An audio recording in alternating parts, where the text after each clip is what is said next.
Good evening all of you. Okay, तो शुरुआत करते हैं कॉमन पेपर का। टेस्ट नंबर आज हमारा 43 है और क्वेश्चन नंबर फर्स्ट से इसकी शुरुआत करते हैं। ठीक है, क्या कह रहा है जरा देखें इसको। पहला क्वेश्चन कह रहा है कि सन 1916 में किसके नेतृत्व में दो होम रूल लीग शुरू हुए थे। दो कह रहा है, तो एक तरफ एनी बेसेंट थी और एक तरफ लोकमान्य तिलक थे। ठीक है, एनी बेसेंट का जो जो कार्य क्षेत्र था वो बहुत बड़ा था। इन्होंने न्यू इंडिया इंडिया तथा कॉमनवील जैसे पत्रिका का पब्लिकेशन किया था इसमें से। और लोकमान्य तिलक ने मराठा तथा केसरी जैसे समाचार पत्रों के माध्यम से होम रूल लीग को आगे बढ़ाया था। बाल गंगाधर तिलक का क्षेत्र आपको याद रखना है, तो एनी बेसेंट का अपने आप याद हो जाएगा। वैसे एनी बेसेंट पूछेगा भी नहीं, क्षेत्र इन्हीं का डिसाइड किया गया था। वो था महाराष्ट्र जिसमें मुंबई नहीं था, ध्यान दीजिएगा। कर्नाटक था, ठीक है। मध्य प्रांत और एवं बड़ार, है ना, बड़ार। इसको छोड़ के जो बच गया वो सब किसके पास? एनी बेसेंट के पास था। अच्छा, इन दोनों का जो लोकमान्य तिलक और बाल गंगाधर तिलक जो हैं, एनी बेसेंट और बाल गंगाधर तिलक दोनों का जो होम रूल लीग था, इसके केंद्र बिंदु में क्या था? स्वशासन था। क्या था? स्वशासन। ये भी याद रखिएगा कि इन दोनों के, एनी बेसेंट जो थी उनका और लोकमान्य तिलक का, ये 1918 में मिलन कर दिया गया था। दोनों होम रूल लीग को क्या कर दिया गया था? मिलन कर दिया गया था। और 1920 में क्या हुआ था?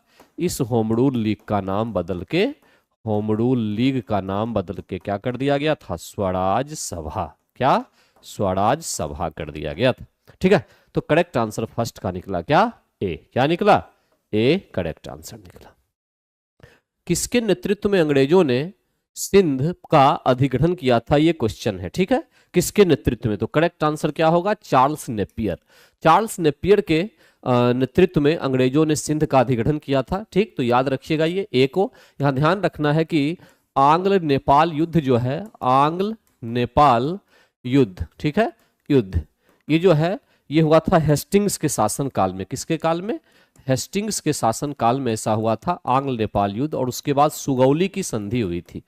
सुगौली की क्या हुई थी? संधि हुई थी। ठीक है, एक तो ये हो गया सुगौली की संधि। उसी तरह से एक हुआ था आंग्ल यानी अंग्रेज और बर्मा युद्ध। बर्मा आंग्ल बर्मा युद्ध हुआ था। ठीक है, युद्ध हुआ था। कौन? आंग्ल बर्मा युद्ध। आंग्ल बर्मा युद्ध जो हुआ था, ये अगर देखा जाए तो एमहर्स्ट के शासन काल में हुआ था। किसमें? एमहर्स्ट के शासन काल में हुआ था 1826, और ये हुआ था 1816। और इसमें क्या हुआ था? कौन सी संधि? यांडबू की संधि हुई थी। यांडबू की संधि। ये दोनों संधि से क्वेश्चन आते हैं एग्जाम में, याद रखना। क्या? 1816 को हेस्टिंग्स सुगौली की संधि आंग्ल नेपाल युद्ध में, और आंग्ल बर्मा युद्ध जो है उसमें एमहर्स्ट के नेतृत्व में हुआ था 1826 में, और यांडबू की संधि यहां पर की गई थी। क्या? यांडबू की संधि यहां पर की गई थी। करेक्ट आंसर आपके पास सेकंड का निकला क्या? ए निकला। भारतीय राष्ट्रीय कांग्रेस की पूर्ववर्ती कौन थी? देखिए, भारतीय राष्ट्रीय कांग्रेस की स्थापना 1885 में होती है ना, 1885 में। ठीक, किया किसने? ए ओ ह्यूम ने। कौन थे ये? एक सिविल सेवानिवृत्त अधिकारी थे। ये सिविल सेवानिवृत्त अधिकारी थे। कौन? एओ ह्यूम, उनके नेतृत्व में किया गया था। एओ ह्यूम क्या थे? कांग्रेस के प्रथम सचिव भी थे। प्रथम सचिव थे। प्रथम अध्यक्ष की बात आ जाए तो कौन? प्रथम अध्यक्ष की बात आ जाए तो कौन? डब्ल्यूसी बनर्जी। कोई डाउट नहीं है इसमें, डब्ल्यूसी बनर्जी। सब तो पता आपको है, याद भी आप लोगों को। ठीक है, तो भारतीय राष्ट्रीय कांग्रेस का जो पुराना नाम था, पुराना नाम वो एक्चुअली में क्या था? पुराना नाम भारतीय राष्ट्रीय कांग्रेस का था इंडियन नेशनल यूनियन। भारतीय राष्ट्रीय यूनियन नाम था। क्या था? भारतीय राष्ट्रीय यूनियन नाम था। ठीक है ना, लेकिन लाला लाजपत राय के कहने पे वो नाम बदल कर रख दिया गया। दादा भाई नौरोजी के कहने पे वो नाम बदल के कर दिया गया भारतीय राष्ट्रीय कांग्रेस। तो हम इसको क्या लगाएंगे, पूर्ववर्ती इंडियन नेशनल यूनियन को, ठीक है ना, इंडियन नेशनल यूनियन। ठीक, यहां ध्यान रखिएगा कि इंडियन एसोसिएशन जो है इसकी स्थापना 1876 में सुरेंद्र नाथ बनर्जी और साथ में साथ आनंद मोहन बोस के द्वारा किया गया था, आनंद मोहन बोस के द्वारा किया गया था।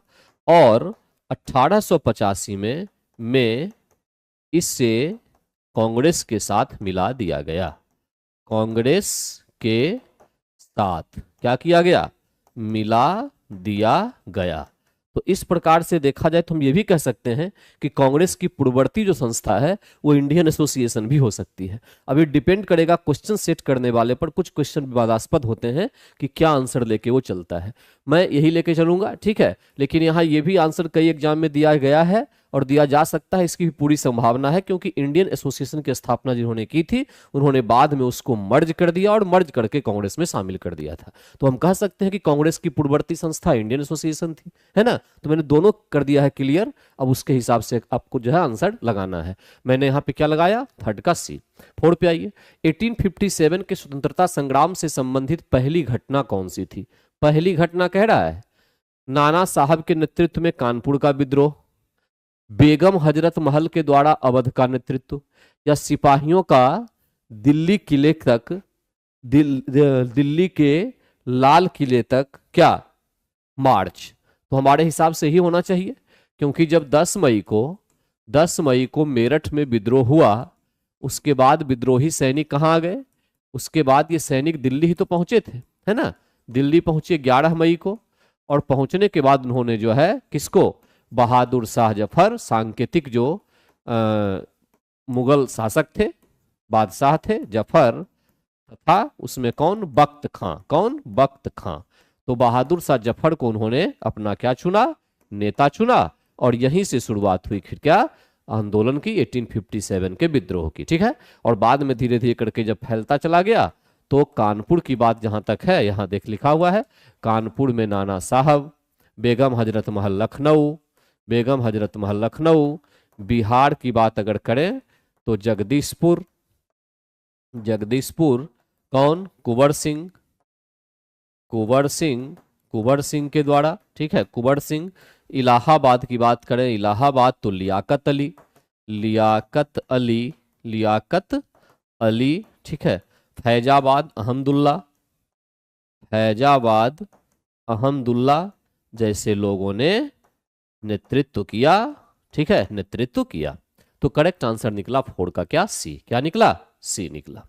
साइमन कमीशन जिसका गठन जो है, गठन की व्यवस्था किसके तहत थी, ये थी 1919 के अधिनियम के तहत, जिसको मॉन्टेग्यू चेम्सफोर्ड सुधार अधिनियम कहा जाता है, ठीक है।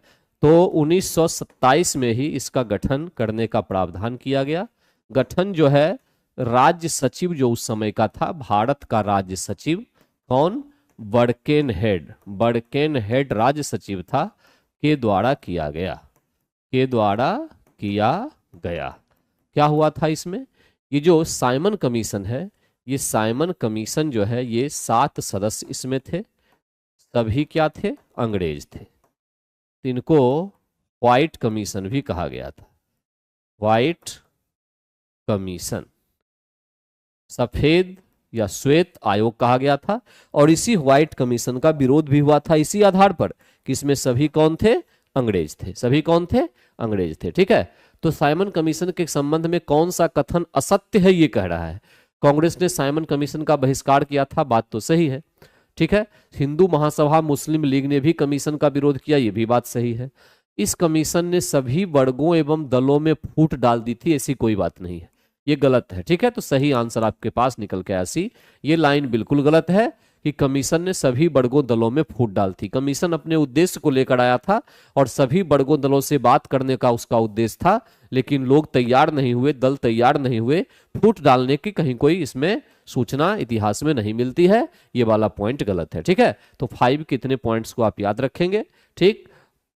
और अंत में ये कि साइमन कमीशन के कहने पर साइमन आयोग की सिफारिश पर क्या हुआ था, साइमन आयोग की सिफारिश पर ही गोलमेज सम्मेलन का आयोजन किया गया था। गोलमेज सम्मेलन का आयोजन किया गया था। ठीक। इस समय भारत की प्रथम और अंतिम आवश्यकता यह है कि उसे एक राष्ट्र बनाया जाए। राष्ट्रवाद को बढ़ावा देने वाली प्रत्येक चीज आगे बढ़नी चाहिए और उसमें रुकावट डालने वाली प्रत्येक वस्तु को समाप्त किया जाना चाहिए। हमने यही कसौटी भाषाई प्रांतों के सवाल पर भी अपनाई है। यह कथन किसका है? देखिए क्लू मिल गया। भाषाई प्रांतों के सवाल पर प्रांत से संबंधित जितने भी मैटर थे वो सब सुलझाने वाले कौन थे? वल्लभ भाई पटेल थे। उन्हीं का कहना था। इसीलिए वल्लभ भाई पटेल जो है इनको राष्ट्रवादी विचारधारा का माना जाता है, क्योंकि हमेशा ये भारत को इंटीग्रेट देखना चाहते थे, एक जैसा ना। तो करेक्ट आंसर जो है ये निकल के आपके पास है वल्लभ भाई पटेल। ठीक तो है? दिक्कत क्या है इसमें? सही तो है, घटना वही है। 1938 में किसकी अध्यक्षता में राष्ट्रीय योजना समिति की स्थापना की गई थी? देखिए 1938 में जो अधिवेशन कांग्रेस का हुआ था, कांग्रेस का जो अधिवेशन हुआ था वो कहाँ था? हरिपुरा में था ना, हरिपुरा अधिवेशन। और कांग्रेस का जो हरिपुरा अधिवेशन था, इस हरिपुरा अधिवेशन में सुभाष चंद्र बोस जो है क्या थे? वो सुभाष चंद्र बोस जो है इनको बनाया गया था क्या? अध्यक्ष। क्या बनाया गया? सुभाष चंद्र बोस को अध्यक्ष बनाया गया। ठीक है। तो सुभाष चंद्र बोस ने जो है ये राष्ट्रीय योजना समिति, राष्ट्रीय योजना समिति जो है इसकी क्या की थी? समिति जो है इसकी रूपरेखा खींची थी। रूपरेखा इन्हीं के द्वारा खींचा गया था। राष्ट्रीय योजना समिति तुम कह सकते हैं कि स्थापना में इनकी महत्वपूर्ण भूमिका थी। ठीक है। और एक बार जब स्थापना हो गई तो इसके अध्यक्ष कौन चुने गए थे? इसके अध्यक्ष चुने गए थे जवाहरलाल नेहरू। जवाहरलाल नेहरू इसके अध्यक्ष चुने गए थे। ठीक है। तो करेक्ट आंसर आपके पास, स्थापना की बात अगर आ जाए तो सुभाष चंद्र बोस, और अगर अध्यक्ष की बात आ जाए तो जवाहरलाल नेहरू। कौन? अध्यक्ष में क्या? जवाहरलाल नेहरू। ठीक है। तो करेक्ट आंसर 7 का क्या निकला? ये निकला। ठीक, ए। ठीक है, करेक्ट आंसर निकला ए। उग्र राष्ट्रवाद के विकास के प्रमुख कारणों के संबंध में कौन सा कथन सत्य है? उग्र राष्ट्रवाद, नरमपंथियों के नेतृत्व में पहले के विरोधी आंदोलन का कोई विशेष परिणाम न निकलना। नरमपंथियों के नेतृत्व में, ठीक है, यह भी बात है। तो कह रहा है कि राष्ट्रवाद जो उग्र है या जो क्रांतिकारी लोग हैं वो क्यों आए भारत में, क्यों उनका विकास हुआ, क्या कारण उसका हो सकता है? तो पहला यही था कि नरमपंथी जो हाथ जोड़ के अंग्रेज के सामने जाते थे कहने के लिए कि हमें ये दे दो वो दे दो, अंग्रेज सुनते नहीं थे, है ना। तो विरोधी आंदोलन का कुछ असर तो हुआ नहीं, परिणाम नहीं निकला। बंगाल में हिंदुओं तथा मुसलमानों में फूट डालने का प्रयत्न किया गया कर्जन के द्वारा बंगाल विभाजन के माध्यम से, तो यह भी एक डाउटफुल, ये भी कारण था। और पलासी के युद्ध में अंग्रेजों का नेतृत्व किया, पलासी के युद्ध में अंग्रेजों का नेतृत्व किया। ठीक है, ये भी एक कारण। तो कुल मिला के करेक्ट आंसर आपके पास निकला डी। ये सारे कारण जो हैं मिलते गए और उसने एक ऐसा बेस तैयार किया जिसने राष्ट्रवाद को बढ़ावा देने का काम किया। और कई सारे राष्ट्रवादी संगठन, क्रांतिकारी संगठन, पत्र पत्रिका, ये सभी भारत में पब्लिश्ड होने लगे। ठीक है। सबसे महत्वपूर्ण इसमें कौन था? युगांतर। युगांतर, ठीक है ना। युगांतर एक महत्वपूर्ण जो है संगठन था जो कहलाता है क्या? प्रथम क्रांतिकारी संगठन माना जाता है। प्रथम क्रांतिकारी संगठन शिशिर कुमार घोष की, ठीक है, युगांतर, ठीक, पत्रिका। भारत एशिया के किस भाग में स्थित है? अब इसमें क्या बताना है भाई? भारत एशिया के किस भाग में है? एशिया बहुत विशाल है। पूर्वी एशिया की बात अगर करें तो उसमें चीन जापान जैसे देश हैं, चीन जापान, है ना, ये है। ठीक। उत्तरी एशिया की बात करें तो उसमें तो रसिया ही केवल आएगा और कुछ आता नहीं है। दक्षिण एशिया की बात करें तो इसमें भारतीय उपमहाद्वीप आता है, ध्यान रखिएगा, भारतीय उपमहाद्वीप। और भारतीय जब उपमहाद्वीप की बात करते हैं ना तो इसमें केवल भारत नहीं आता, सारे पड़ोसी भारत कहलाते हैं। भारत, बांग्लादेश, पाकिस्तान, इतना तो हम जानते हैं कि हमारा था, लेकिन ध्यान रखिएगा कि हमारा और भी था। नेपाल भी ये भारतीय उपमहाद्वीप का हिस्सा होता है, भूटान भी वही होता है, बर्मा जिसको हम म्यांमार कहते हैं, ये सभी जो है, मार आदि, ये सभी क्या हैं? ये सभी भारतीय उपमहाद्वीप के ही हिस्से हैं। ठीक है, तो दक्षिण एशिया में भारत ही नहीं बल्कि भारतीय उपमहाद्वीप आता है, लेकिन केवल भारत का पूछा है तो करेक्ट आंसर क्या होगा, दक्षिण। अगर दक्षिण पूर्व एशिया की बात पूछे, दक्षिण पूर्व एशिया, तो क्या आ जाएगा आंसर इसका, दक्षिण पूर्व एशिया अगर पूछे तो वही आपके पास वो थाईलैंड है ना, मलेशिया, इंडोनेशिया, ये सभी जो है, इंडोनेशिया, ये सभी, ब्रुनेई है ना, ये सभी देश जो होंगे ये सभी क्या कहलाएंगे, दक्षिण पूर्व एशिया के देश कहलाएंगे, जिनका संगठन जो है कौन है, दक्षिण पूर्व एशिया का संगठन जो है आसियान है। कौन, आसियान, आसियान, आसियान जो है दक्षिण पूर्व एशियाई देशों का संगठन है। ठीक, शीतकाल में उत्तर पश्चिम भारत में सक्रिय रहने वाले पश्चिमी विक्षोभ का उत्पत्ति स्थल क्या है। पश्चिमी विक्षोभ जो होता है उसका उत्पत्ति स्थल कह सकते हैं, ओरिजिन, पश्चिम एशिया का भूमध्य सागरीय तटीय क्षेत्र है। भूमध्य सागरीय तटीय क्षेत्र में शीतोष्ण कटिबंधीय, शीतोष्ण कटिबंधीय चक्रवात, कटिबंधीय चक्रवात जो है ये एक्चुअली में उत्पत्ति होती है शीतोष्ण कटिबंधीय चक्रवात की। और ये चक्रवात जो है इसका संबंध वेस्टर्लीज से होता है, वेस्टर्लीज मतलब पछुआ पवन से होता है। ठीक है, शीतोष्ण कटिबंधीय चक्रवात जो है 30 डिग्री से 50 डिग्री या 60 डिग्री के आसपास जो है अक्षांश, चाहे उत्तरी चाहे दक्षिणी, उस अक्षांश में इनकी उत्पत्ति मुख्य रूप से होती है। और यही जो पश्चिमी विक्षोभ है ये इसी से संबंधित है। पश्चिमी विक्षोभ से हमारे राज्य अगर देखें तो राजस्थान, राजस्थान, पंजाब, हरियाणा और पश्चिमी उत्तर प्रदेश, कुछ हद तक बिहार तक भी है ना, ये वर्षा को प्राप्त करता है। ये क्या करता है, वर्षा प्राप्त करता है, वर्षा प्राप्त करता है। ठीक है, ये वर्षा प्राप्त करता है।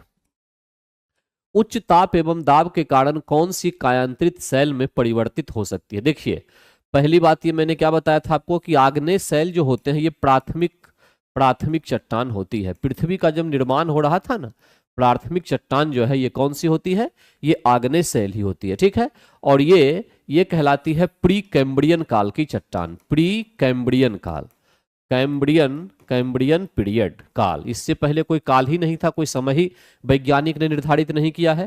और प्री कैम्ब्रियन काल में ही हमारे देश में अरावली का निर्माण हुआ था। इसका मतलब आप समझ सकते हैं कि उस अरावली के पास कभी जाओ तो देखो कि जब पृथ्वी बनी थी है ना, उसके कुछ समय के बाद जब चट्टान का निर्माण हो रहा था तब की अरावली है। कितना पुराना ये पहाड़ है। ठीक, तो प्री कैम्ब्रियन काल की अरावली हो गई, आग्नेय चट्टान। अब उसके बाद एक एक करके फिर उस चट्टान का क्रम बनता चला गया। ठीक है, तो क्या बना, आग्नेय बना। आग्नेय के बाद आया आपके पास धारवाड़, धारवाड़ क्रम की चट्टान आ गई। ठीक है, धारवाड़ के बाद जो है आपके पास कुडप्पा क्रम की चट्टान आ गई, कुडप्पा क्रम की चट्टान। आंध्र प्रदेश के कुडप्पा जिले में इस प्रकार की चट्टान पाई गई है, उसी के नाम पे रखा गया है। कुडप्पा के बाद आपके पास विंध्य प्रकार की चट्टान आ गई है ना, और विंध्य के बाद अंत में आ गई गोंडमाना प्रकार की चट्टान, गोंडमाना। ठीक है, तो ये जो है एज को हिसाब से इस प्रकार के चट्टान का निर्माण हुआ। आग्नेय प्राइमरी है, आग्नेय में बारिश होगी, धूप पड़ेगी, बदलेगा ये अवसादी में। ठीक है, अवसादी फिर बदलेगा कायांतरित में, कभी कभी आग्नेय सीधे बदल जाएगा कायांतरित में, सब एक दूसरे में कन्वर्ट होते रहते हैं। तो यहाँ कह रहा है कि कायांतरित शैल में उच्च ताप एवं दाब के कारण कौन सी कायांतरित शैल में सब एक दूसरे में परिवर्तित होंगे। तो करेक्ट आंसर यहां निकलेगा क्या, 11 का डी। ठीक है, 11 का करेक्ट आंसर जो है वो निकलेगा क्या आपके पास डी। ठीक है ना, ये सब एक दूसरे में क्या होते रहते हैं, परिवर्तित होते रहते हैं। ठीक, लेकिन ध्यान रखिएगा कि प्राइमरी चट्टान किसको कहते हैं, तो आग्नेय चट्टान को कहते हैं। और ये प्री कैम्ब्रियन काल में बना था। अरावली का निर्माण इसी में होता है, इसीलिए अरावली को पुराना वलित पर्वत कहते हैं। पुराना वलित पर्वत यानी दुनिया के कुछ पुराने पर्वतों में से एक माना जाता है। कौन, अरावली। भारत के भौगोलिक विस्तार के संदर्भ में कौन सा कथन सत्य है। कह रहा है कि भारत के मुख्य भूभाग के दक्षिण पूर्व में अंडमान और निकोबार द्वीप समूह है। मुख्य भूभाग के दक्षिण पूर्व में, बात तो सही कह रहा है, इसमें तो गलत नहीं है कुछ, ये तो सही है। भारत के उत्तर पश्चिम में लक्षद्वीप समूह स्थित है।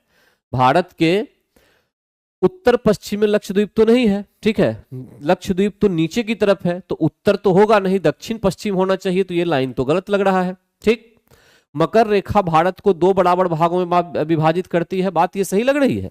मकर रेखा जो है ये तो तेस 1/2 डिग्री साउथ होता है, जबकि भारत को जो दो बराबर यहां से अगर देखें विभाजित करने वाली जो लाइन है वो एक्चुअली में है तेस 1/2 डिग्री नॉर्थ। कौन? कर्क रेखा। कौन है? कर्क रेखा है, कर्क रेखा। ठीक है, तेईस 1/2 डिग्री नॉर्थ कर्क रेखा है, ये भारत को दो बराबर भागों में विभाजित करती है। और भूमध्य रेखा से, भूमध्य रेखा से भारत की अगर दूरी देखें तो 8 डिग्री अक्षांश मात्र की है, मात्र की है, क्योंकि भारत का सबसे दक्षिणतम बिंदु जो है कैप कैमोरिन है ना, कन्याकुमारी के पास, वो 8 डिग्री से शुरू हो जाता है। इसका मतलब उसके नीचे हम देखेंगे तो 0 डिग्री पर आएगा भूमध्य रेखा। 0 से ऊपर उठते उठते जैसे ही 8 डिग्री पे आते हैं भारत की शुरुआत वहां से हो जाती है। तो भूमध्य रेखा से भारत की दूरी लगभग कितना? 8 डिग्री अक्षांश के मात्र होगी। 1 डिग्री अक्षांश में कितना? 1 डिग्री अक्षांश में जो अंतर होता है दूरी, अक्षांश में दूरी का अंतर कितना होता है? दूरी का जो अंतर है वो लगभग होता है 111 किलोमीटर। कितना? 111 किलोमीटर होता है। ठीक है, 111 किलोमीटर होता है। ठीक, वार्षिक ऋतु चक्र के माध्यम से भारत की जलवायु परिस्थितियों को व्यक्त करने का सही क्रम कौन सा है? अच्छा, ग्रीष्म ऋतु की बात हो रही है तो ग्रीष्म ऋतु तो मार्च से शुरू होगी और जून तक चलेगी, जून तक। ठीक, उसके बाद दक्षिण पश्चिम मॉनसून आ जाएगा जून से अक्टूबर तक। ठीक है, सितंबर अक्टूबर। उसके बाद जून से लेके आप इसको 2 में डिवाइड किया है तो जून से आप कर लो सितंबर, इसको सितंबर, फिर मॉनसून का निवर्तन होगा। ठीक है, कौन? सितंबर से अक्टूबर तक, और फिर शीत ऋतु आ जाएगी आपके पास अक्टूबर से लेके फरवरी तक, या जो फरवरी, और फिर फरवरी से लेके मार्च तक जो है वो कहलाता है क्या? मार्च स्प्रिंग सीजन कहलाता है। क्या कहलाता है? स्प्रिंग सीजन कहलाता है। तो क्या निकला? 1 3 4 2। करेक्ट आंसर क्या निकला? बी। 13 का करेक्ट आंसर जो है आपके पास क्या निकला? बी निकला। ठीक है, जलोढ़ मृदा के संबंध में कौन सा कथन सत्य है? संपूर्ण प्रायद्वीपीय पठार का निर्माण जलोढ़ मृदा से हुआ है, बिल्कुल गलत है। पूर्वी तटीय मैदान एवं डेल्टाई क्षेत्र जलोढ़ मृदा से बने हैं, यह बात बिल्कुल सही है। ठीक है, बी जो पॉइंट है वो सही है। उसके बाद कह रहा है कि खादर जो नवीन जिसको हम जलोढ़ कहते हैं, ठीक है, उसमें कंकड़ पत्थर की मात्रा अधिक होती है, बिल्कुल गलत है, कंकड़ पत्थर की मात्रा नहीं होती है। ठीक है, कंकड़ पत्थर की मात्रा जो होती है वो हिमालय के निचले हिस्से यानी शिवालिक श्रेणी में भाबर क्षेत्र में पाई जाती है। भाबर क्षेत्र में पाई जाती है। क्या? कंकरीली पथरीली, है ना, मिट्टी के प्रकार। तो यहां पे करेक्ट आंसर निकला क्या? बी। ये जलोढ़ मिट्टी जो है भारत में सबसे अधिक क्षेत्रफल लगभग 43% पर फैली हुई है। ठीक है, अच्छा, जलोढ़ के बाद दूसरी कौन सी है? दूसरी सबसे अधिक क्षेत्रफल पर फैली हुई कौन सी है? सबसे अधिक क्षेत्रफल पर जो फैली हुई है ना, वो कौन सी है? वो है लाल मिट्टी। याद रखना है, कौन सी? लाल मिट्टी है, लाल मिट्टी। ठीक है, कौन? पूरा जो लिखा हुआ था ना प्रायद्वीपीय पठार, ये पूरा प्रायद्वीपीय पठार किससे है? लाल मिट्टी से रिलेटेड है। ठीक ना, प्रायद्वीपीय पठार का पूरा कहां? लाल मिट्टी है। तो दूसरा सबसे अधिक लाल ही है। प्रथम नंबर पे कौन है? जलोढ़ मिट्टी है, प्रथम पे जलोढ़। और ये जलोढ़ में दो तो जानते ही आप, एक आपके पास आ गया खादर और दूसरा आ गया क्या? बांगर पुरानी जलोढ़ हो गई और खादर जो है क्या हो गई? नवीन जलोढ़ हो गई। क्या? खादर कौन सी? नवीन जलोढ़ हो गई। ठीक है, तो यहां पे 6.45 कहां? 6.45 तो कहीं नहीं था मेरे दोस्त, 43% पर फैली हुई है। फिर से लिखिए, द्वाकर यादव, तभी समझ में आएगा मुझे, ठीक है ना, क्या आप लिखना चाहते हैं। भारत में सबसे पहले स्थापित की गई लोहा इस्पात कंपनी निम्नलिखित में कौन सी है? टाटा लोहा इस्पात कंपनी है, 1907। कहां? 1907 में स्थापित की गई। टिस्को भारत की सबसे बड़ी कंपनी है, ठीक है ना। टिस्को, टाटा लोहा इस्पात कंपनी भारत की सबसे सफल स्थापित सफल कंपनी में से एक है, ठीक ना। तो टाटा लोहा इस्पात कंपनी करेक्ट आंसर हुआ। सबसे पहले स्थापित की गई लोहा इस्पात कंपनी यही थी। कौन? टाटा। टाटा, ठीक है। टिस्को। पारिस्थितिकी तंत्र में तत्वों के चक्रण को क्या कहते हैं? तत्वों के चक्रण को क्या कहते हैं पारिस्थितिकी तंत्र में? यह क्वेश्चन आपसे पूछा जा रहा है, ठीक। तो यहां पे आंसर जो होगा, पारिस्थितिकी तंत्र में तत्वों के चक्रण को क्या कहते हैं? तत्वों का चक्रण जैव भू रासायनिक चक्र के नाम से जाना जाता है ना। तत्वों का चक्रण जैसे हो गया कार्बन, कार्बन चक्र, कार्बन साइकिल, है ना, कार्बन साइकिल। वायुमंडल से कार्बन जमीन से होते हुए, पानी से होते हुए फिर वायुमंडल में जो घूम रहा है, ये कार्बन साइकिल हो गया। उसी तरह से ऑक्सीजन साइकिल हो गया, ऑक्सीजन साइकिल हो गया, ठीक है, cycle, carbon cycle, oxygen cycle, ठीक। नाइट्रोजन साइकिल भी होता है, नाइट्रोजन साइकिल। ये सभी जो हैं, ये सब क्या कहलाते हैं? जैव और भू, है ना। जैविक यानी बायोलॉजिकल, ह्यूमन जीव जंतु से के साथ, और फिर जमीन के साथ जो रासायनिक केमिकल जो चक्र होता है, इन सबको मिला के हम जैव भू रासायनिक चक्र के नाम से जानते हैं, ठीक। ये ध्यान रखिएगा। जो वायुमंडल में चीजें पाई जाती है उसका संबंध अगर पृथ्वी पानी सबसे हो, जलमंडल, स्थल मंडल, वायुमंडल और उसमें रहने वाले जीव मंडल, तो उसको हम कहेंगे ये, ठीक ना। और पारिस्थितिकी तंत्र में क्या क्या आता है? इसमें जो बताया मैंने, जलमंडल आता है, स्थल मंडल आता है, स्थल मंडल, जलमंडल, वायुमंडल, और क्या क्या आता है? वायुमंडल, और आता है जैव मंडल। जैव मंडल का मतलब होगा जिसमें हम लोग रहते हैं। इन सबको जोड़, इन सब का इंटरसेक्शन जो होगा वो क्या आ जाएगा? जैव मंडल आ जाएगा, ठीक है। यही पारिस्थितिकी तंत्र होगा है। एजी टांसले ने शब्द दिया था। कौन? एजी टांसले।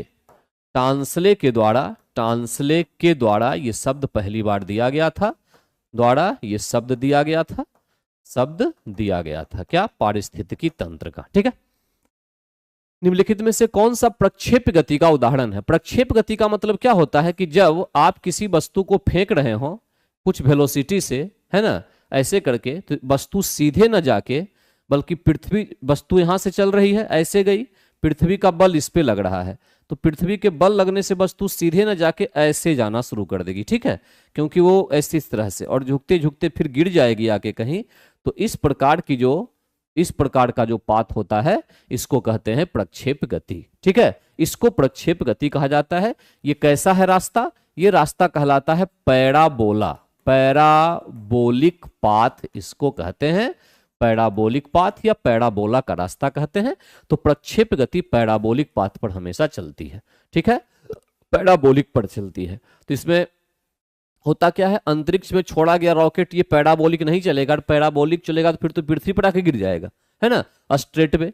पृथ्वी का चक्कर लगाता हुआ तो सर्कुलर पाथ पे चलता है। तोप से छोड़ा गया गोला जो होता है ये किस में होगा? प्रक्षेप गति में, क्योंकि इसे फिर जमीन पर गिरना होता है। जो, ठीक है, जमीन पर इसको क्या होता है? गिरना होता है। जो जमीन पे गिरने वाली चीज है वो निश्चित रूप से पैराबोलिक पाथ को फॉलो करती है जब उसको हम ऊपर गिराते हैं, ठीक ना। तो करेक्ट आंसर इससे निकला, तोप से छोड़ा गया क्या? गोला। क्या होगा? तोप से छोड़ा गया गोला। प्रक्षेप गति का उदाहरण यही हुआ, ठीक। वायु शक्ति में ऊर्जा का कौन सा रूप विद्युत ऊर्जा में परिवर्तित होता है? वायु शक्ति में ऊर्जा का कौन सा रूप? वायु शक्ति का मतलब क्या हुआ? हवा का चलना, हवा का गति करना। और आपको पता है जब कोई वस्तु गति करती है तो उसमें कौन सी ऊर्जा? उसमें होती है गतिज ऊर्जा।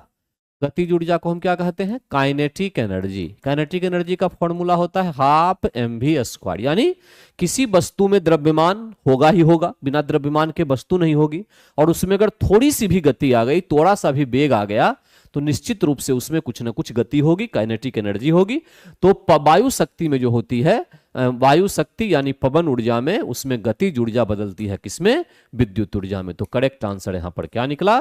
Kinetic energy. अच्छा, ऐसे में पूछ दूं अगर आपसे कि जो हाइड्रो पावर प्लांट होते हैं, हाइड्रो पावर प्लांट, उसमें कौन सी एनर्जी किस में बदलती है? तो याद रखिएगा, हाइड्रो पावर प्लांट में जल में सिंचित ऊर्जा, ध्यान से समझ लेना है, सिंचित ऊर्जा है, सिंचित ऊर्जा गतिज ऊर्जा में बदलती है, गतिज ऊर्जा में, गतिज ऊर्जा में बदलती है, और तब जो है बिजली पैदा होती है, बिजली पैदा होती है। सिंचित ऊर्जा जो होती है इसको क्या कहते हैं? और सिंचित ऊर्जा को हम कहते हैं क्या? स्थितिज ऊर्जा, पोटेंशियल एनर्जी, स्थितिज ऊर्जा। तो इस प्रकार से आप आंसर पे पहुंचे। क्या पहुंचे आंसर पे? आंसर पे ये पहुंचे कि डैम बना के जब पानी को रोक लिया गया एक जगह, तो वहां पे ऊर्जा सिंचित हो गई पानी में, वो स्थितिज ऊर्जा थी। और डैम को जब खोला जाता है तो पानी तेजी से निकलती है, पानी गति करती है, टरबाइन पे गिरती है और बिजली बनती है। तो सिंचित ऊर्जा किसमें? गतिज में। स्थितिज किसमें? गतिज में। तो हाइड्रो पावर प्लांट में स्थितिज ऊर्जा किसमें? गतिज ऊर्जा में बदल जाती है। ठीक है, तो करेक्ट आंसर 18 का निकला क्या? ए। एक पारदर्शी माध्यम से दूसरे पारदर्शी माध्यम में प्रवेश करने पर प्रकाश की चाल में परिवर्तन होता है? प्रकाश के किस गुण को? किस गुण को? तो जब एक माध्यम है, ये माध्यम नंबर 1 है, ये माध्यम नंबर 2 है, ये 1 है, प्रकाश एक माध्यम से दूसरे माध्यम में जाती है, तो जो उसका ओरिजिनल रास्ता चलने का था वो ये होना चाहिए था, क्योंकि हम लोग पढ़ते हैं प्रकाश सीधे चलती है, लेकिन ये नहीं चल के बल्कि यहां चलने लगी। ये जो घटना एक से दूसरे माध्यम में जाती है, इसको अपवर्तन या क्या कहते हैं? रिफ्रैक्शन कहते हैं। क्या कहते हैं? रिफ्रैक्शन। तो ये क्या हो जाएगा? प्रकाश का अपवर्तन है। और इस अपवर्तन के कारण से ही क्या होता है? तारे टिमटिमाते हुए दिखते हैं, टिमटिमाते हुए दिखते हैं। एक तो ये याद रखना है, दूसरा एक और याद रखना है, क्या? सूर्योदय, सूर्योदय से 2 मिनट पहले तथा सूर्यास्त के 2 मिनट बाद भी सूरज दिखलाई देता है, सूरज दिखलाई देता है। ये जो घटना होती है ये एक्चुअली में किसके कारण से होती है? तो ये प्रकाश के अपवर्तन के कारण से होती है। ठीक है, प्रकाश के अपवर्तन के कारण से घटना होती है। और पानी में रखी कोई वस्तु अपने ओरिजिनल हाइट से कुछ ऊपर जो दिखेगी वो भी इसी के कारण से होगा। ठीक, प्रकाश के अपवर्तन के कारण से यह होगा। और चाल में परिवर्तन के कारण से घटना होती है, एक से दूसरे माध्यम में जाने पे चाल बदल जाती है, तो रास्ता भी प्रकाश का बदल जाता है। दीर्घकाल आवर्त सारणी में किस? दीर्घकाल आवर्त क्या होता है? Long form of periodic table, जिसको हम कहते हैं आधुनिक लिखता सीधा, सीधी बात है। आधुनिक आवर्त सारणी जो है, इस आधुनिक आवर्त सारणी को किसने दिया था? इस आधुनिक आवर्त सारणी को मोसले के द्वारा दिया गया था 1913 में। और आधार क्या बनाया था इसने? परमाणु संख्या। क्या बनाया था? परमाणु संख्या के आधार पर यह दिया गया था। यहाँ ये भी ध्यान रखिएगा कि इसमें क्या हुआ था कि कुल मिला के आवर्त की संख्या हो गई थी 7 और समूह की संख्या आपके पास हो गई थी क्या? 8। ठीक, आवर्त से संबंधित और भी सिद्धांत आए थे, जैसे एक आया था Newlands, Newlands Octave law, Octave law आया था। ठीक है, एक आया था डोवर्नियर, डोवर्नियर, डोवर्नियर ट्रिक लॉ या ट्रिक नियम है। तीसरा था मेंडलीफ आवर्त सारणी, आवर्त सारणी। मेंडलीफ ने काफी कुछ सही करके दिखाने का प्रयास किया, जिसमें आवर्त की संख्या तो 7 थी, समूह की संख्या 8 थी। और ऐसा इसलिए क्योंकि उस समय बहुत कम तत्व ढूंढे गए थे। ये तीनों का जो था, ये तीनों का आधार जो था ना, आधार, ये आधार ही गलत था। और आधार था एटॉमिक मास, वहां एटॉमिक नंबर नहीं था। क्या था? Atomic mass. इसीलिए सक्सेसफुल नहीं हो पाया। ये क्या हुआ? सक्सेसफुल नहीं हो पाया। ठीक है, तो यहां पर जो है इतने पॉइंट्स इंपॉर्टेंट हैं जो आपको याद रखना है। और ये कह रहा है कि इलेक्ट्रॉन की संख्या मॉडर्न पीरियोडिक टेबल में किस आवर्त और समूह में इलेक्ट्रॉन की संख्या अधिकतम होती है? तो करेक्ट आंसर होता है 6th पीरियड और 3rd ग्रुप। ठीक है, इसमें आवर्त की संख्या सबसे क्या होती है? अधिक होती है, क्योंकि जहां पर हम ग्रुप पीरियड और ग्रुप में चलेंगे तो इलेक्ट्रॉन की संख्या वही तो डिसाइड होगी। तो करेक्ट आंसर यहां पर 20 का निकला क्या? बी। क्या निकला? बी निकला। समस्थानिक 6C14 किससे संबंध है? पहली बात तो ये कि समस्थानिक का मतलब एक्चुअली में क्या होता है, परमाणु संख्या समान हो जाए, परमाणु संख्या समान लेकिन परमाणु द्रव्यमान अलग अलग हो, परमाणु द्रव्यमान क्या हो, अलग अलग अगर हो जाए तो इसको हम कहते हैं समस्थानिक। एग्जाम्पल के तौर पे जो है आपके पास C612 एंड C614 ये कार्बन का समस्थानिक हो गया, जिसमें एक दिया हुआ है, ये रेडियो एक्टिव टाइप का होता है, और हाइड्रोजन का 11 12 13 ये भी तो होता है, ठीक है, ये सब दिया हुआ है। अब कह रहा है कि आइसोटॉप 6C14 इज एसोसिएटेड, किसके संबंध में होता है ये, ठीक है ना, किससे, तो इसका उपयोग किया जाता है जीवाश्म के आयु निर्धारण में। किससे, जीवाश्म के आयु निर्धारण जो है कार्बन रेडियो डेटिंग विधि में इसका उपयोग किया जाता है, जीवाश्म, ठीक है। पृथ्वी की आयु के लिए पोटेशियम आर्गन विधि का उपयोग करते हैं। ये सब कार्बन डेटिंग विधि है, ठीक है, जिसकी सहायता से पृथ्वी की आयु का निर्धारण कितना है पता चलता है। और ध्यान रखिएगा ये सभी जो समस्थानिक है ना, ये सभी प्राकृतिक हैं। प्राकृतिक का मतलब हुआ नेचुरल समस्थानिक का उपयोग जनरली कैंसर के निदान में नहीं होता।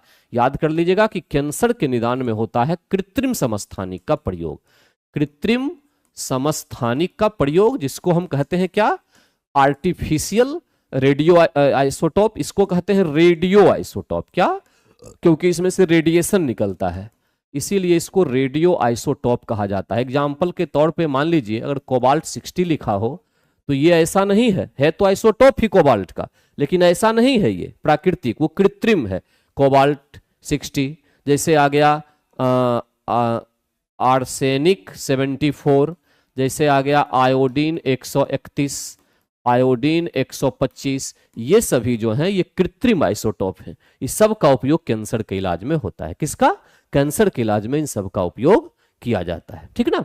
तो करेक्ट आंसर ध्यान रखिएगा कि कैंसर के लिए रेडियो कृत्रिम वाला, और इसे समस्थानिक किसका, प्राकृतिक वाला। इसे निम्न में असंगत जो युग्म है उसको एक्चुअली में चुनना है, ठीक है। स्यूडोपोडिया अमीबा में होता है, बात सही है। फ्लैजिला यूग्लिना में होता है, ये भी बात सही है। कोशिका भित्ति सेल वॉल प्लाज्मोडियम में नहीं होता है, ये गलत हो गया, ठीक है, ये गलत हो गया, ठीक है ना। प्लाज्मोडियम जो होते हैं उसमें सेल वॉल नहीं पाया जाता है, ठीक, प्लाज्मोडियम में सेल वॉल जो है वो बिल्कुल नहीं होगा। कोशिका भित्ति जो है सेल वॉल, ये बेसिकली प्लांट्स जो हैं उसी में होंगे, प्लांट्स में ही बेसिकली सेल वॉल होते हैं, और ये क्या करता है, प्लांट को बचाता है, रक्षा करता है, इसके रक्षा करने का काम जो है ये करता है, ठीक। तो 22 का करेक्ट आंसर आपके पास निकल के आ गया, क्या, सी। लवक यानी के संदर्भ में कौन सा कथन असत्य है। अच्छा, ल्यूकोप्लास्ट भोजन संग्राहक लवक है, ठीक है। क्लोरोप्लास्ट भोजन उत्पादक लवक है, अच्छा ये भी ठीक है। क्रोमोप्लास्ट सहायक प्रकाश संश्लेषी लवक है। क्रोमोप्लास्ट एक्चुअली में क्या है, कलर पिगमेंट है, ध्यान दीजिएगा, क्या है ये, कलर पिगमेंट। जो हम पेड़ पौधों में अलग अलग प्रकार के फूल पत्ती में अलग अलग प्रकार के रंग को देखते हैं, तो वो रंग को तैयार करना, रंग का जो निर्धारण है वो क्रोमोप्लास्ट के कारण से होता है, इसलिए, ठीक है। तो ये कलर पिगमेंट के रूप में जाना जाएगा, ठीक है ना। कलर पिगमेंट जो है अलग अलग किसके कारण से, तो क्रोमोप्लास्ट के कारण से आपके पास होता है, ठीक, ठीक है। तो करेक्ट आंसर यहां पर निकला क्या, क्या निकला, ये निकला सी। क्या निकला, करेक्ट आंसर है सी। प्लांटों में श्वसन के संदर्भ में कौन सा कथन सही नहीं है, कौन सा कथन सही नहीं है, ये एक्चुअली में पूछा जा रहा है। देखिए, in plant exchange of gases occurs mainly through the stomata present in the leaves, ठीक है। तो एक तो ये हो गया, ठीक है। The end product of the glycolysis process occurring in the cell in pyruvate, ये भी पॉइंट तो सही है। कोशिका में होने वाले जो ग्लाइकोलाइसिस प्रक्रम होता है उसका अंतिम उत्पाद क्या होता है, पायरुवेट होता है, एनर्जी के फॉर्म में, ठीक है। प्लांट में सदैव श्वसन द्वारा मुक्त CO2 पुनः प्रकाश संश्लेषण में प्रयुक्त होती है, ये पॉइंट सही नहीं है। जो CO2 निकल गई, ठीक है, श्वसन द्वारा जो मुक्त होती है CO2, वो फिर दोबारा रिपीट होके प्रकाश संश्लेषण में उपयोग में नहीं लाई जाती है। इसका मतलब ये पॉइंट जो है सही नहीं है। नहीं लाई जाती है, कह रहा है कि हाँ लाई जाती है। तो करेक्ट यहां पर हुआ कि सी वाला पॉइंट जो है ये क्या है, ये डाउटफुल है। करेक्ट आपके आंसर क्या है, ये सी है। ठीक है, करेक्ट जो आंसर है वो आपके पास है सी। ठीक है, ठीक है।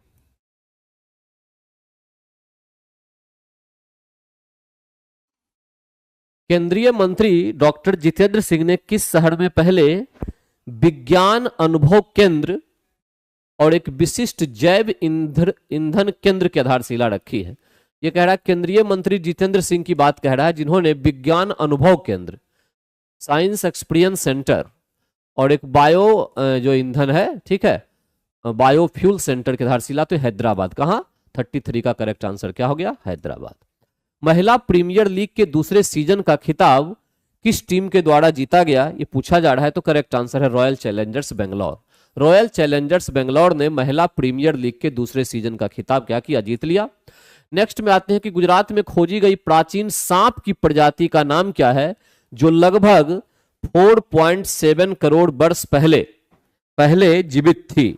ये एक सांप की बात कह रहा है जो 4.7 करोड़ वर्ष पहले जीवित थी। इसका नाम है एक्चुअली में बासुकी इंडिकस। बासुकी इंडिकस सांप का नाम हुआ, ठीक है, और गुजरात में प्रजाति ये खोजी गई है। मैक्सिको के राष्ट्रपति एंड्रेस मैनुअल लोपेज ओब्राडोर ने इक्वाडोर के साथ सभी राजनयिक संबंधों को क्यों तोड़ दिया? यानी मैक्सिको ने इक्वाडोर के साथ सैनिक संबंध तोड़े हैं, अपने सारे संबंध तोड़े, व्यापार विवाद, सीमा संघर्ष ने, ये था क्यूटो में मैक्सिको के दूतावास में पुलिस प्रवेश के बाद। ठीक है, तो करेक्ट आंसर 36 का निकला सी। क्यूटो में मैक्सिको के दूतावास में पुलिस प्रवेश के बाद उन्होंने ऐसा करने का निर्णय लिया। फोर्ब्स की दुनिया में सबसे अमीर भारतीय महिलाओं की सूची में जो शामिल है वो सावित्री जिंदल है। ठीक है, भारतीय महिला में सबसे अधिक कौन? सावित्री जिंदल। सावित्री जिंदल। रक्षा अनुसंधान विकास संगठन के वर्तमान में अध्यक्ष कौन है? समीर बी कामत। समीर बी कामत जो है ये डीआरडीओ के वर्तमान अध्यक्ष चुने गए हैं। हाल ही में भारतीय नौसेना की जो पहली महिला हेलीकॉप्टर पायलट बनाई गई है वो एक्चुअली में है अनामिका बी राजीव। अनामिका बी राजीव जो है ये नौसेना की पहली महिला हेलीकॉप्टर पायलट बनने का गौरव हासिल करने वाली महिला है ये। और केंद्रीय बजट 24-25 के अनुसार कौन सा कथन सत्य है? देश के शिक्षण संस्थानों में उच्चतर शिक्षा हेतु 10 लाख रुपए तक के ऋण के लिए वित्तीय सहायता मिलेगी। अच्छा, ठीक है। 20 लाख युवाओं को अलग अलग क्षेत्रों में 5 साल तक स्किल डेवलप किया जाएगा। 1000 ITI को अपग्रेड करने का काम है। तो ये सारे तो थे ही सही में, यानी एक से अधिक हो गया। करेक्ट आंसर यहां पर निकला क्या? डी। क्या निकला? करेक्ट आंसर जो है यहां पर डी निकला। ठीक है, तो 40 का करेक्ट आंसर आपके पास क्या है? डी है। तो आज का डिस्कशन यहीं तक रहा। अगले क्लास में जब हम लोग मिलेंगे तो फिर एक नए डिस्कशन के साथ, तब तक के लिए thank you very much all of you. Good night.